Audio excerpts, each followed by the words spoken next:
જય સ્વામિનારાયણ. કેમ છો? મજામાં? ચલો તો આજે આપણે આપણું ચેપ્ટર 6 આનુવંશિકતાનો આણ્વીય આધાર, એમાં આજનો ટોપિક છે DNA fingerprint. Fingerprint normal fingerprint આપણા હાથની ફિંગરપ્રિન્ટ એ તમને ખબર જ છે, અલગ અલગ જગ્યાએ વપરાય છે. જેમ કે કેટલી જગ્યાએ દસ્તાવેજ કરવાના હોય, દુકાનનો હોય કે મકાનનો હોય કે પછી જમીનનો હોય, ગમે તેનો, તો અંગૂઠાની ફિંગરપ્રિન્ટ લેવામાં આવશે. સહી તો હશે જ, પણ અંગૂઠો મારવામાં આવશે ડાબા હાથનો. દસ્તાવેજ કરતા હશું તો કેમ ફિંગરપ્રિન્ટ લેતા હશે? કારણ કે આપણા બધાની ફિંગરપ્રિન્ટ અલગ અલગ છે. આ જે અંગૂઠાની ફિંગરપ્રિન્ટ આવે છે, અંગૂઠો એવું જોયું કે અંગૂઠાની હાથની એમ સમગ્ર હાથમાં આપણે અંગૂઠાની ફિંગરપ્રિન્ટ આનતા હોય બધી જગ્યાએ, બરાબર? નોર્મલી તો બધામાં અલગ અલગ હોય. ફિંગરપ્રિન્ટ આપણે જ ઉપયોગ કરી જેવું નહીં. આદિમાનવ પણ આનો યુઝ કરેલો હતો. હા, એમની પાસે ટેકનોલોજી હતી? નહીં, ટેકનોલોજી નથી. પણ એ લોકો કેવી રીતે યુઝ કરતા હતા આદિમાનવ? કે પેલા જે શિકાર કરવા નીકળ્યા ને, તો એવા વખતે પેલા જે પ્રાણીઓ હોય એ પ્રાણીઓના પગલા પડ્યા હોય, પગલા એટલે ફિંગરપ્રિન્ટ જ કહેવાય. એના આધારે એનું પગેરું દબાવતા અને ત્યાં પહોંચીને એનો શિકાર કરતા. તો આવી રીતે એ લોકો યુઝ કરતા હતા. આપણે હાલમાં અત્યારે ફિંગરપ્રિન્ટના આધારે તમે જોઈ શકો છો કે લોક ખોલી શકીએ છીએ મોબાઈલની અંદર. તમે આ ફિંગરપ્રિન્ટ પેલી સીઆઈડીમાં ઘણા એપિસોડમાં જોયું હશે, લેતા હશે ક્રિમિનલને પકડવા માટે. બધાની અલગ અલગ ફિંગરપ્રિન્ટ હોય. આ તમે હાથની વાત કરી, પણ આ કેવી બદલાઈ જાય, બદલી શકાય. ચામડી દાજી ગઈ હોય અહીંયા તો ફિંગરપ્રિન્ટ ના આવી શકે. ઘણા પિક્ચરો તમને હું બતાવતા હોય ફિંગરપ્રિન્ટ ના આવે એના માટે લોકો મોજા પહેરતા હોય, બરાબર? કાં તો પછી શું કરતા હશે કે મીણ લગાડી દેતા હશે. ટૂંકમાં આ બદલી શકાય, પરંતુ એક એવી ફિંગરપ્રિન્ટ છે જેને બદલી નહીં શકાતી. ઉદાહરણ તરીકે ડીએનએ ફિંગરપ્રિન્ટ આ ના બદલી શકાય. ડીએનએ ફિંગરપ્રિન્ટ દરેક પાસે અલગ અલગ હોય. વાત છે શું? જેમ કે આપણે કોષની વાત કરીએ કે અહીંયા કોષ આવેલો છે, મારો એક કોષ, મારો કોષ, બરાબર? તેમાં રંગસૂત્રો આવેલા હશે, એમાં ડીએનએ હશે કે નહીં હોય? હવે એ ડીએનએ આ હાથના કોષમાં હશે તો એવો જ હશે. મારા આખા શરીરમાં જેટલા પણ કોષો આવેલા હશે, જેટલા પણ એમાં રંગસૂત્રો આવેલા હશે, ડીએનએ આવેલા હશે, સમાન હશે, એક સરખા હશે. અને મારી પાસે જો આ ડીએનએ ફિંગરપ્રિન્ટ લઈ જવામાં આવે, હા, એસજીપી કરી શકે છે. આવું આપણે જે હ્યુમન જીનોમ પ્રોજેક્ટમાં ભણ્યા હતા, તો એનો મુખ્ય ઉદ્દેશ આતો હતો કે ભાઈ દરેક ડીએનએ નો ગ્રાફ બનાવી દેવાનો એક વ્યક્તિનો. તો આપણે ડીએનએ નો આખો ગ્રાફ બનાવી શકીએ, જે 46 રંગસૂત્રો છે એના આધારે, બરાબર? અને એ મારી ડીએનએ જે ગ્રાફ આવે ને, બીજા કોઈ ડીએનએ જે હશે, જેમ કે તમારા ડીએનએ અલગ પડશે. એમાં અલગ કેટલો ભાગ તો જુઓ બોર્ડ ઉપર કે 99.9 બેઝ પેર દરેક વ્યક્તિઓમાં સમાન છે. તમારામાં, મારામાં, બધામાં 99.9 બેઝ પેર સમાન છે. પરંતુ 0.1 થી આપણે બધા કેવા થતા હશું? અલગ પડતા હશું. 0.1 માં આપણે અલગ પડીએ છીએ. જે એજીસીટીની ગોઠવણી આવતી હશે, એડિનિન, ગ્વાનિન, સાઇટોસિન, થાઇમિન, ડીએનએમાં, એની જે ગોઠવણી થાય છે એ દરેકમાં અલગ અલગ જોવા મળતી હશે. મોટા ભાગે સમાન છે, એમાંથી 0.1% અલગ જોવા મળતી હશે. અને એના આધારે આપણે કેવા થતા હશું? બીજાથી અલગ પડતા હશું, યુનિક હશું. આપણા લક્ષણ બીજા કરતા અલગ પડતા હશું, બરાબર? આનો શોધક હતો એલેક્સ ઝેબ્રી, લખેલું છે ચોપડીમાં. ડીએનએના વિદ્યાના પિતા તરીકે પણ ઓળખાણ આપેલી છે. ભારતીય ડીએનએ વિદ્યાના વાત કરીએ આપણે પિતા, તો ડોક્ટર વી.કે. કશ્યપ અને ડોક્ટર લાલજી સિંહ હતા, બરાબર? આ બે ભારતીય હતા. પેલો જે હતો એ મેઇન ડીએનએ જે કહીએ આપણે એનો શોધક હતો. હવે આ બધું થાય કઈ રીતે? તો નોર્મલી આપણે ડીએનએ કહીએ તો ડીએનએમાં બે વિસ્તાર હોય, કોડિંગ અને નોન કોડિંગ. એ તો તમને ખબર જ છે. ઉદાહરણ તરીકે આ ડીએનએ છે, જરા સમજી લો કે આ ડીએનએ છે ને, ડીએનએ ની અંદર બે વિસ્તાર આવેલા છે. જેમ કે આ ભાગ તમે જોઈ શકો છો, તો આ ભાગ આવી રીતે અમુક જગ્યાએ આવી રીતે થતો હશે, બરાબર? તો તમને જે બ્લુ રંગનો ભાગ દેખાઈ રહ્યો છે એ આપણે કહીએ કે નોન કોડિંગ છે, એટલે કે સાંકેતિક શૃંખલામાં કોઈ ભાગ ભજવતો નથી. અને આ જે ભાગ છે એ કોડિંગ શૃંખલા છે. मतलब કે આમાંથી mRNA બનતો હશે ને mRNA નું વંચાય એટલે ભાષાંતર થવાથી પ્રોટીન બનશે. ટૂંકમાં આ ભાગ પ્રોટીન બનાવવા માટે જવાબદાર બરાબર. અને આ જે ભાગ છે એ પ્રોટીન બનાવવા માટે જવાબદાર હોતો નથી. નોન કોડિંગ વિસ્તાર પ્રોટીન નહીં બનાવે. અને નોન કોડિંગ વિસ્તાર જે આવેલો હશે, જ્યાં લીલોનો ભાગ દેખાઈ રહ્યો છે, આ બધો વિસ્તાર, આ જે ડિઝાઇન વાળો ભાગ છે એ બધો નોન કોડિંગ વિસ્તાર છે. એમાં વારંવાર નોન કોડિંગ ભાગ જે આવેલો હશે એમાં વારંવાર પુનરાવર્તિત એકમો હોતા હશે, અને એ પુનરાવર્તિત એકમોને શું કહેવામાં આવતું હશે? સેટેલાઇટ કહેવામાં આવે છે. એ પુનરાવર્તિત ભાગોને સેટેલાઇટ કહેવામાં આવે છે. તો આપણે આના આધારે શું કરતા હશું? પકડી શકતા હશું. આપણા બધાને અંદર આના આધારે જુદો પડતો છે પુનરાવર્તિત એકમો. મતલબ શું થાય? પુનરાવર્તિત એકમો એટલે બે પ્રકારના, મિની અને માઇક્રો. માઇક્રોની અંદર AT આવી રીતે થાય. માઇક્રો એકદમ સૂક્ષ્મ, ઓછા પુનરાવર્તિત એકમો હોતા હશે. અને મિની નો મતલબ શું થાય? ATGC આ રીતે વારંવાર આવતા હશે. પેલા મિની કહેવાય, મિની સેટેલાઇટ. પુનરાવર્તિત સંકેતો આવતા હોય, એકમો આવતા હોય એને સેટેલાઇટ કહેવાય. સેટેલાઇટ આ બે પ્રકારના, માઇક્રો અને મિની. આના વિશે માહિતી આપી છે. મિની મોટા ભાગે આપણે આનો ઉપયોગ કરીએ ડીએનએ ફિંગરપ્રિન્ટ બનાવવાની હોય તો મિની સેટેલાઇટ હોય ને એનો યુઝ કરવામાં આવતો હશે. આ મિની સેટેલાઇટ જે હશે ATGC ની ગોઠવણી જે થતી હશે એના જે પુનરાવર્તિત એકમો હશે એની સંખ્યાના આધારે કાં તો એની લંબાઈના આધારે આપણે શું કરતા હશે? ડીએનએ ના પ્રકાર પાડતા હશું, ફિંગરપ્રિન્ટના પ્રકાર પાડી શકતા હશું. બરાબર.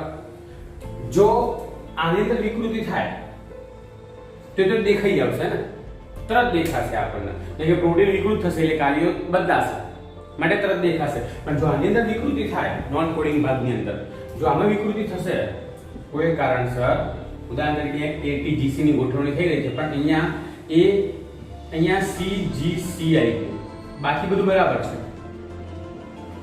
પણ એ જગ્યાએ C આવી ગયો. જો તો આને શું કહેવાતું હશે? એના એક વિસ્તારની અંદર વિકૃતિ થઈ. હવે આવી વિકૃતિ જે હશે ને એ ઝડપથી પકડાય નહીં. બરાબર. આવી જે વિકૃતિ થતી હશે એના આધારે પોલીમોર્ફિઝમ બનતું હશે. પોલીમોર્ફિઝમ એટલે ડીએનએ ની બહુરૂપકતા. પોલીમોર્ફિઝમ નો મતલબ શું થાય? પોલીમોર્ફિઝમ એટલે પોલી એટલે ખબર છે અસંખ્ય. પોલી મતલબ અસંખ્ય થાય. મોર્ફિઝમ એટલે ઓળખ થાય. મોર્ફિઝમ નો મતલબ શું થાય? ઓળખ, લક્ષણ એમ.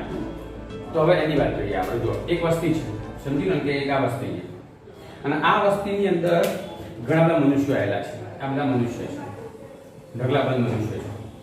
બરાબર. આ બધા મનુષ્ય. હવે શું થશે? કોઈ એક મનુષ્યની અંદર વિકૃતિ ઉત્પન્ન થાય. આપણે વિચારીએ કે ભાઈ આ એક મનુષ્ય છે, આમાં વિકૃતિ ઉત્પન્ન થઈ, એટલે કે નોન કોડિંગ મિની સેટેલાઇટ કહીએ એની અંદર વિકૃતિ ઉત્પન્ન થઈ છે. હવે એની અંદર વિકૃતિ ઉત્પન્ન થાય એટલે આ વિકૃતિ કેવી હશે? જો વારસાગત થાય, મતલબ કે આ વિકૃતિની અંદર જો એના લિંગી કોષોમાં ના થઈ હોય, દૈહિક કોષોમાં થયેલી હશે કદાચ, તો એને એ વારસાગત થશે, એટલે કે એના બાળકમાં જશે એની વિકૃતિ. બરાબર. એટલે આને મેરેજ થશે, આપણું સામાન્ય સ્ત્રી સાથે મેરેજ થશે અને આ બંનેનું જે બાળક છે આપણે જે દોરીએ છીએ આ રીતે બધા બાળકો છે આમના, અને એમાં આમનું જે બાળક હશે એ આવું હશે, અલગ પડશે. એના ડીએનએ ના ક્રમમાં થોડોક અલગ જોવા મળતા હશે, કેમ કે એના ફાધરની અંદર શું થતું હશે? વિકૃતિ આવી ગયેલી હતી અને એ આની અંદર અલગ દેખાઈ આવશે અને પોલીમોર્ફિઝમ કહેવાય. કદાચ બીજો કોઈ વ્યક્તિ અંદર આવી વિકૃતિ આવી, યુનિક હોય આ લોકોની પાસે, અલગ પડ્યું ને આપણા કરતા અલગ પડશે. અને આ બંને જે કહીએ આપણે એમનું જે બાળક હોય એની વાત કરીએ આપણે, તો એ બાળક જે હશે એ આવો આવશે, અલગ દેખાશે. તેને પોલીમોર્ફિઝમ તરીકે ઓળખાય. ડીએનએ ફિંગરપ્રિન્ટનો ઉપયોગ ક્યાં કરવામાં આવતો? કે ડીએનએ ફિંગરપ્રિન્ટ જે કહીએ ને આપણે એ વારસાઈ નક્કી કરવા માટે. વારસાઈ એટલે કે એ તો ખબર જ છે ને કે ભાઈ કોઈ ફાધર હોય અને એ ફાધરને બધી કદાચ કોઈ કારણસર વિલ ના બનાવી શકે જતા રહ્યા હોય અને લોકો શું કરતા હોય કે દાવો કરતા હતા કે આ મિલકત અમારી છે, કે આ મારા ફાધર હતા, મારા અંકલ હતા, કઈ પણ રીતે વારસાઈ નક્કી કરવા માટે તમને ડીએનએ મેચ કરવામાં આવશે. કાં તો પછી ઇમિગ્રેશનની અંદર નક્કી કરવામાં આવતું હોય, તમે વિઝા લીધા અને પછી તમે ક્યાંય જવાના ના હોય કોઈ કારણસર અને તો તમારા પાસપોર્ટ ઉપર કોઈ બીજો ના પહોંચી જાય, કાં તો પછી ત્યાં ફિંગરપ્રિન્ટ મૂકવામાં આવશે. એટલે તમે પહેલા જે વિઝા લેવા ગયા હશે ત્યારે ફિંગરપ્રિન્ટ આપી હશે. હવે વ્યક્તિ કદાચ તમારો પાસપોર્ટ લઈને પહોંચી ગયો, તમારા જેવો દેખાતો હોય થોડો, પણ તમારા એ ત્યાં મૂકશે તો તમારાથી અલગ પડશે. બરાબર. એના પછી પેલું જે બાળકો હોય, અમુક વખતે દવાખાનાઓની અંદર બાળકો બદલાઈ જતા હોય તો દાવો કરતા હોય બે બાળક મારું છે, આ બાળક મારું છે, તો પિતૃત્વ નક્કી કરવા માટે ડીએનએ ફિંગરપ્રિન્ટ યુઝ કરવામાં આવે છે. કેમ કે તમારામાં ડીએનએ જે હશે, મારામાં જે ડીએનએ છે મારા ફાધર સાથે મેચ થતા હશે. એના જે પુનરાવર્તિત એકમો કે કોડિંગ શૃંખલાઓ એ મેચ થતી હશે, બરાબર. એટલે આ જે નોન કોડિંગ શૃંખલાઓ મેચ થતી હશે. ધારો કે આ એક ડીએનએ છે, અહીંયા મારા ફાધરની અંદર આ નોન કોડિંગ શૃંખલાઓ આ રીતે ગોઠવાઈ ગયેલી છે. હવે મારું ડીએનએની વાત કરીએ તો મારા ડીએનએની અંદર પણ સેજ એના જેવું જ હશે, પણ સેજ ખસેલું હશે, બહુ ફરક નહીં પડતો હોય. પણ ટૂંકમાં જે રંગસૂત્ર પર જોવા મળતી હશે શૃંખલાઓ એવો જ ક્રમ મારા રંગસૂત્ર પર એ જ નંબર પર જોવા મળતો હશે. કોઈ ત્રીજો વ્યક્તિ હોય, ત્રાહિક વ્યક્તિ, કોઈ બહારનો જ વ્યક્તિ છે કે જેના સાથે અમારા લોહીનો સંબંધ છે નહીં, તો એની અંદર કોડિંગ શૃંખલાઓ આવી જોવા મળશે. સમજી ગયા? આના કરતાં અલગ હશે આ. તો આ બધાના આધારે આપણે ડીએનએ ફિંગરપ્રિન્ટ તૈયાર કરી શકતા હશું. આના ઉપયોગથી આપણે શું કરતા હશું? વારસાઈના ઇમિગ્રેશનની અંદરના પિતૃત્વ નક્કી કરવા માટે ઘણી જગ્યાએ તેનો ઉપયોગ કરવામાં આવતો હોય છે. બરાબર મિત્રો, આ તો મેં તમને ખાલી સમજાવ્યું. હવે આપણે ચોપડી પ્રમાણે જતા જઈએ, ચોપડીની લાઈન ટુ લાઈન સમજાવતા જઈએ કે આ શું છે. તો ચલો ચોપડી પર જઈએ, સમય બગાડ્યા વગર. વિડીયો થોડીક લંબાઈ જશે આજે. MCQ VSP છે ફિંગરપ્રિન્ટ વાઇઝ, બરાબર. આજે મોટા ભાગે પતી જશે ચેપ્ટર, એક ભાગ હજુ બનશે ડીએનએ ફિંગરપ્રિન્ટનો. ઓકે, તો જુઓ મિત્રો, ડીએનએ ફિંગરપ્રિન્ટની અંદર આપણે વાત થઈ 99.9% બેઝ ક્રમ કેવા છે? સરખા, બરાબર. 0.1 જ કેવો થતું હશે? જુદો જોવા મળતો હશે. આમ ડીએનએ અનુક્રમમાં જોવા મળતી આ ભિન્નતા વ્યક્તિગત રીતે કેવું થાય? સ્વરૂપ પ્રકારમાં અનન્યતા બક્ષે, એટલે કે અલગતા બક્ષે. એમ કયું? 0.1 વાળું, બરાબર. જો કોઈનો ઉદ્દેશ બે વ્યક્તિ વચ્ચે અથવા તો કોઈ વસ્તીમાં આવેલા લોકો વચ્ચે જનીનિક તફાવતનો ખ્યાલ મેળવવાનો હોય તો હંમેશા ડીએનએનો અનુક્રમ જ્ઞાત કરવો પડે. મતલબ કે ડીએનએમાં જે એજીસીટીની ગોઠવણી છે એ જાણવી પડે. જો બે લોકો વચ્ચે કાં તો આખું જે વસ્તી હશે એની અંદર જો તફાવત મેળવવો હોય તો, બરાબર. એક થોડુંક મોંઘું છે, એ તો આપણે આગળ ભણી ગયા હતા. થોડુંક કેવું છે? કઠિન કાર્ય છે. કારણ કે 3×10⁶ બેઝ જોડ ધરાવતા બે સમૂહની વચ્ચે તુલના કરી રહ્યા છે, એટલે વાર તો લાગશે. ડીએનએ ફિંગરપ્રિન્ટ કોઈપણ બે વ્યક્તિ વચ્ચેના અનુક્રમોની સરખામણી કરવા માટે ઝડપી રીત છે. ફટાફટ આપણને ખબર પડી જશે. ડીએનએ ફિંગરપ્રિન્ટમાં ડીએનએના અનુક્રમમાં આવેલા કેટલાક વિશિષ્ટ પ્રદેશો વચ્ચે જોવા મળતો તફાવત ધ્યાનમાં લેવામાં આવતો હશે. એ આપણે વાત કરી કોડિંગ અને નોન કોડિંગ, બરાબર. જેને આપણે પુનરાવર્તિત ડીએનએ તરીકે ઓળખાણ આપી છે. એજીસીટીની ગોઠવણી. કારણ કે આ અનુક્રમોમાં ડીએનએનો નાનો ભાગ વારંવાર પુનરાવર્તિત થતો હોય અને આ પુનરાવર્તિત ડીએનએને જીનોમિક ડીએનએના સમૂહથી કેવું કહેવાતું હશે? સેન્ટ્રીફ્યુગેશન પદ્ધતિથી અલગ કરી શકીએ. મતલબ કે જો આપણે એમને સેન્ટ્રીફ્યુગેશન કરવામાં આવશે તો એ ગ્રાફ બનશે આ રીતે ગ્રાફ બનતો જશે. આજે આવી રીતે ગ્રાફ બનતો જશે. એમ કે સેન્ટ્રીફ્યુગેશન કરીએ, સેન્ટ્રીફ્યુગેશન કરવા માટે ડેન્સિટી ગ્રેડિયન્ટ નામની એક પદ્ધતિ છે. તો ભિન્ન શિખર તરીકે અલગ અલગ કરશે. ડીએનએનો મોટો સમૂહ એક મુખ્ય શિખર બનાવશે, જે નાના શિખરો પણ અલગ બનાવતા હશે. તો જે મોટો શિખર છે એ પ્રોટીન સંકેતન કરે છે, કોડિંગ શૃંખલાઓ છે. જે નાના છે એને શું કહેવામાં આવતું હશે? નોન કોડિંગ વિસ્તાર કહેવામાં આવતો હશે. પુનરાવર્તિત શિખરો તરીકે ઓળખાય, ટૂંકમાં સેટેલાઇટ વિસ્તાર તરીકે ઓળખાય, બરાબર. બેઝ બંધારણમાં એટી કાં તો જીસી, કોઈનામાં એટી વધારે હોય તો કોઈનામાં જીસી વધારે હોય. ખંડની લંબાઈ, પુનરાવર્તિત એકમોની સંખ્યા વગેરેના આધારે આપણે બે ભાગ પડે છે, માઇક્રો સેટેલાઇટ અને મિની સેટેલાઇટ, જેની વાત કરીએ આપણે. માઇક્રો સેટેલાઇટ એટલે એટી આવી રીતે હોય, કાં તો કોઈની અંદર જીસી એવી રીતે, બરાબર. અને મિની સેટેલાઇટનો મતલબ શું કીધું? એટીજીસી આવી રીતે વારંવાર આવતો હશે અને મિની કહેવાય. અને આ બેની જોડ આવતી હોય તો માઇક્રો કહેવાય. સમજ્યા? ઓકે, તો આગળ વધીએ આપણે. આ અનુક્રમ કોઈપણ પ્રોટીન માટે સંકેતન કરતા નથી. કયા અનુક્રમ? મિની સેટેલાઇટવાળા જે ભાગ છે, મિની સેટેલાઇટવાળો વિસ્તાર યાદ રાખજો. કોઈપણ પ્રોટીન માટે સંકેતન કરતા નથી, મતલબ કે પ્રોટીન બનાવતા નથી, પરંતુ તે હ્યુમન જીનોમનો મોટો ભાગ બનાવે છે. એટલે કે જે એસજીપી બનાવીએ તો ડીએનએનો જે ખંડ આવતા હશે એમાં વારંવાર આવતા હશે. મિની સેટેલાઇટ પુષ્કળ પ્રમાણમાં હોય, વધુ પ્રમાણમાં જોવા મળતા હશે માઇક્રો સેટેલાઇટ કરતાં, બરાબર. ડીએનએ ફિંગરપ્રિન્ટનો આધાર આ જ છે, મિની સેટેલાઇટ. કોઈપણ વ્યક્તિની પ્રત્યેક પેશી લઈએ, કોઈ પણ એમ હાથ, લાળ હોય, ત્વચા હોય, પુટિકા, હાડકાં વગેરેમાં બધા આવેલા હોય, એક સરખા ડીએનએ આવતા હશે. એમ ફોરેન્સિક એપ્લિકેશનમાં એક ઓળખ સાધન તરીકે તેનો ઉપયોગ થાય, એટલે કે ઓળખી બતાવીએ આપણે, પિતૃત્વ નક્કી કરી શકીએ આપણે. બહુરૂપકતા પિતૃઓથી સંતતિમાં આનુવંશિક થતી હશે અને જે અલગ પડતું હશે, જે બધા કરતાં આપણામાં અલગ આવ્યું છે એ આપણા પિતૃમાંથી આપણને આવ્યું હશે, બરાબર. જ્યારે પિતૃત્વ માટેનો વિવાદ ઊભો થાય ત્યારે ડીએનએ ફિંગરપ્રિન્ટ એક ઉત્તમ કસોટી છે. જ્યારે એમ કોઈ કહે કે આ વસ્તુ મારું છે કે આ મારો બાળક છે, તો એના માટે સ્પેશિયલ ડીએનએ કસોટી કરો, દૂધનું દૂધ પાણીનું પાણી થઈ જાય. ડીએનએ અનુક્રમમાં જોવા મળતી બહુરૂપકતા, પોલિમોર્ફિઝમ, ડીએનએ ફિંગરપ્રિન્ટની સાથે સાથે હ્યુમન જીનોમના આનુવંશિક નકશા પણ તૈયાર કરશે. આપણને ખબર પડી જશે કે આનુવંશિક નકશા એટલે મારામાં જે હશે એ મારા પિતા વચ્ચે સરખો આવતો હશે, મારા પપ્પા મારા દાદા વચ્ચે સરખો આવતો હશે, તો મારા દાદા વચ્ચે પણ સરખાવણું જોવા મળતું હશે. તો આના આનુવંશિકતા નકશા કહેવાય. આથી આપણે ડીએનએ બહુરૂપકતા શું છે એ સમજવું જરૂરી બને છે. બહુરૂપકતા વિકૃતિના કારણે ઉત્પન્ન થતી હશે. એ આપણે વાત કરી દીધી કે મિની સેટેલાઇટની અંદર જે એજીસીટીની ગોઠવણી થતી હશે, નોન કોડિંગ વિસ્તાર, એમાં વિકૃતિ ઉત્પન્ન થાય છે. કોઈપણ વ્યક્તિમાં નવી વિકૃતિ તેના દેહી કોષો કે જનનકોષોમાં આવશે, એ આપણને ખબર છે. જો જનનકોષોમાં વિકૃતિ કોઈ વ્યક્તિની સંતાનોત્પત્તિ ક્ષમતાને ગંભીર રૂપે પ્રભાવિત ન કરે તો વિકૃતિ સ્થળાંતર થાય. મતલબ કે જે વિકૃતિ ઉત્પન્ન થઈ હતી નોન કોડિંગ વિસ્તારમાં એ જનનકોષોમાં ના થઈ હોય અને દેહી કોષોમાં થઈ જશે તો કોઈ ચિંતા નહીં, તો આગળ સંતતિ ઉત્પન્ન થશે ને એ વિકૃતિ આગળ જશે. પણ જો લિંગી કોષોમાં થઈ જશે તો આગળ સંતતિ ઉત્પન્ન નહીં થાય એમ કે છે. પણ જો નહીં થઈ હોય, એમ લિંગી કોષોમાં નહીં થઈ હોય, દેહી કોષોમાં થઈ હશે તો એ શું થતી હશે, આગળ આ વિકૃતિ જે હશે ને એ લખ્યો શબ્દ જો આગળ સ્થાનાંતરિત થાય. બરાબર, અહીંયા અને વસ્તીના બીજા સભ્યોમાં તે ફેલાતી હશે. પોલિમોર્ફિઝમ તમને સમજાઈ રહ્યા છે. બરાબર, જે મનુષ્યની વસ્તીમાં 0.1થી વધારે આવૃત્તિમાં એક સ્થાનમાં એક કરતાં વધારે એલેલ હોય તો આ એલેલિક અનુક્રમની વિભિન્નતા પરંપરાગત રૂપે ડીએનએની બહુરૂપકતા કહેવાય, એટલે કે ડીએનએની પોલિમોર્ફિઝમ તરીકે ઓળખાય. બહુ ઓછી હોય એમ. આપણે એમ તો કીધું કે ભાઈ આ બધા માણસો છે, રાઈટ? આ બધા માણસો હતા, એમાં આ માણસની અંદર શું થઈ, વિકૃતિ ઉત્પન્ન થઈ.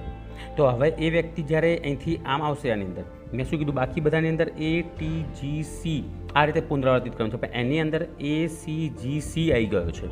તો આની અંદર જે AGCનો ક્રમ હશે આ બધા કરતાં અલગ પડે છે. હવે એને કોઈ સામાન્ય સ્ત્રી સાથે લગ્ન કર્યા તો આ વખતે જે નવી સંતતિ ઉત્પન્ન થશે એ બીજા બાળકો કરતાં કેવી હશે, જુદી પડતી હશે. પણ આ જે વિકૃતિ ઉત્પન્ન થઈને 0.1થી પણ વધારે આવૃત્તિમાં ઓછી હોય, એમ 1થી પણ 0.1થી પણ ઓછી હોય તો એને પોલિમોર્ફિઝમ તરીકે ઓળખાય. બરાબર, અહીંયા એ કહેવા માગે છે. એટલે અનુક્રમની ભિન્નતાએ પરંપરાગત રૂપે ડીએનએની બહુરૂપકતા કહેવાય. સરળ શબ્દોમાં જો વારસાગત વિકૃત વસ્તીમાં વધુ આવૃત્તિ મળે તો તેને ડીએનએ બહુરૂપકતા, ડીએનએ પોલિમોર્ફિઝમ કહેવાય. ઓકે, અને આ વિવિધતા તમને શબ્દ ક્યાં લખ્યો, નોન કોડિંગ ડીએનએમાં વધારે હોય, કારણ કે આ અનુક્રમમાં થતી વિકૃતિ વ્યક્તિની પ્રજનન ક્ષમતાને ત્વરિત અસર કરી શકતી નથી. એટલે કે બહુ અસર ના થાય, પ્રજનન કોષોને અસર ના થાય, માટે આગળ સંતતિ બનતી હશે. આથી વિકૃતિ એક પેઢીમાંથી બીજી પેઢીમાં એકત્રિત થયા કરે, તેના ફળસ્વરૂપે વિવિધતા, બહુરૂપકતા વધતી જશે. આમ બહુરૂપકતા વિવિધ પ્રકારની હોય, જેમાં એક ન્યુક્લિયોટાઇડથી લઈને મોટા પાયે પરિવર્તન થતું હશે. એટલે કે ઘણા બધા જગ્યાએ જોવા મળતી હશે. ઉદ્વિકાસ અથવા તો જાતિ નિર્માણમાં આવી બહુરૂપકતા ખૂબ જ મોટી ભૂમિકા ભજવે. ધીમે ધીમે એ વધતી જશે અને આપણી જાતિ બીજા કરતાં કેવી થશે, અલગ પડતી હશે. ઓકે, પછી તો આગળ જે લખ્યું છે ડીએનએ ફિંગરપ્રિન્ટના તકનીક સૌપ્રથમ સર ઓલિક જેફિયસ લખેલું છે, એના દ્વારા વિકસાઈ હતી. તેઓ સેટેલાઇટને પ્રોપ સ્વરૂપમાં ઉપયોગ કર્યો. તો પ્રોપ એટલે કે એક ભાત સ્વરૂપે, એમ જેમાં ઘણી બધી બહુરૂપકતા હોય તો આ બધી બહુરૂપકતાને વેરિયેબલ ટેન્ડમ નંબર રિપીટ તરીકે ઓળખાય. યાદ રાખજો, VNTRનું આખું નામ શું થાય, variable number of tandem repeat. કેમ કે આપણા બધામાં વેરિયેબલ ટેન્ડમ રિપીટ કેવો અલગ પડતો હોય. નોન કોડિંગ જે કહીએ ને આપણે હમણાં વાત કરીએ ને મિની સેટેલાઇટ, એમાં જે ઉત્પન્ન થતી વિકૃતિ હશે ને એને કહેવાય VNTR. આપણે બધાની અંદર VNTR કેવું થતું હશે, અલગ પડતું હશે. બરાબર, ઓકે. તો આ હતી ડીએનએ વિશેની માહિતી. VNTRના આધારે શું થતું હશે, બધા અલગ પડતા હશે. બાકી તો કંઈ છે નહીં. બાકી તો પેલું આપેલું છે એની અંદર ડીએનએ ફિંગરપ્રિન્ટની બનાવવાની રીત આપેલી છે, જે આપણે નવા વિડીયોમાં લઈ લઈશું. ઓકે મિત્રો, તો આવજો, બાય.